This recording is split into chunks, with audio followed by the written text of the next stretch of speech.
नन्हालों की लंगोटियां चली गई, छोटी छोटी बेटियों की चोटियां चली गई, बाप की कमाई गई, भाई की पढ़ाई गई। आतंकवादियों ने एक ऐसा विस्फोट किया जिसमें पूरे जिस्म की कई बोटियां बोटियां चली गई, जिसमें पूरे जिस्म की कई बोटियां बोटियां चली गई।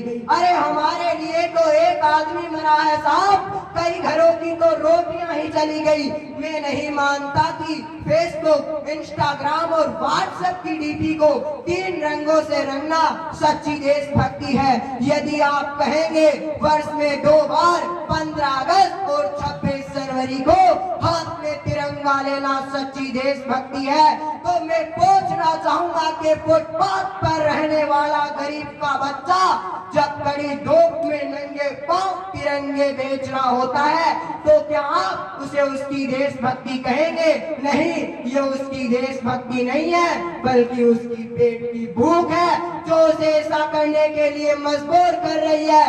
ना तो वो मंदिर को जानता है, ना वो मस्जिद को जानता है, वो पेट के भूखे हैं साहब, केवल भोजन के निवाले को जानते हैं, केवल भोजन के निवाले को जानते हैं। अपने परिवार, अपने समाज और अपने राष्ट्र के प्रति समर्पण का भाव है देशभक्ति।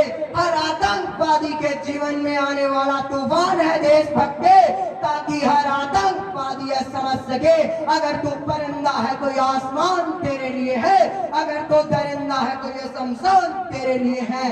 भाईचारे से रहना है तो रह इस जमीन पर, वरना ये कब्र भी तेरी और ये कब्रिस्तान भी तेरा है, वरना ये कब्र भी तेरी और ये कब्रिस्तान भी तेरा है। हम आज भी एक ऐसे समाज में जी रहे हैं जहाँ पत्थर की मूर्ति को लगते हैं 56 भोग और भोगे नंगे तड़पते सो जाते हैं लोग। यही सच्ची देशभक्ति और यही सच्चा राष्ट्र प्रेम है कि ना सरकार मेरी है, ना रोग मेरा है और ना बड़ा सा नाम मेरा है। बस इसे बात का गर्व है मुझे कि मैं भारत का बेटा हूँ, ये भारत मेरा है, कि मैं भारत का बेटा हूँ और ये भारत मेरा है। साथ ही मुझे भारतीय होने पर गर्व है।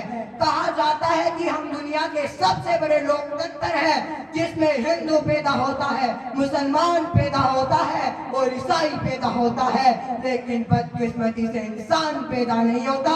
मेरे अनुसार ना हिंदू की जरूरत है ना मुसलमान के, राष्ट्र निर्माण के लिए एक सच्चे इंसान की जरूरत है, राष्ट्र निर्माण के लिए एक सच्चे इंसान की जरूरत है। मेरे अनुसार हमारे देश का राष्ट्र निर्माण तब संभव होगा जब गरीब का बच्चा सड़क पर भोजन के लिए रहे, ज्ञानार्जन के लिए स्कूल जाएगा, ज्ञानार्जन के लिए स्कूल जाएगा।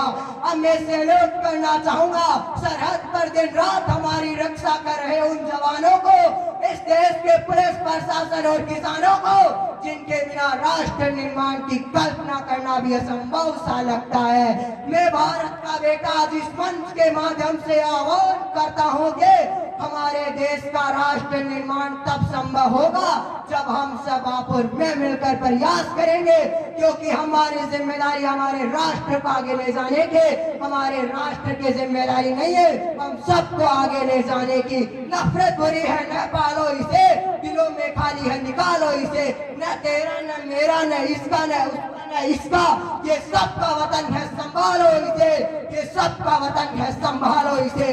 कुछ नशा तिरंगे की शान का है, कुछ नशा मातृभूमि की आन का है, कुछ नशा तिरंगे की शान का है, कुछ नशा मातृभूमि की आन का है। हम फहराएंगे तिरंगा हर जगह, क्योंकि ये नशा हिंदुस्तान की शान का है, क्योंकि ये नशा हिंदुस्तान की शान का है।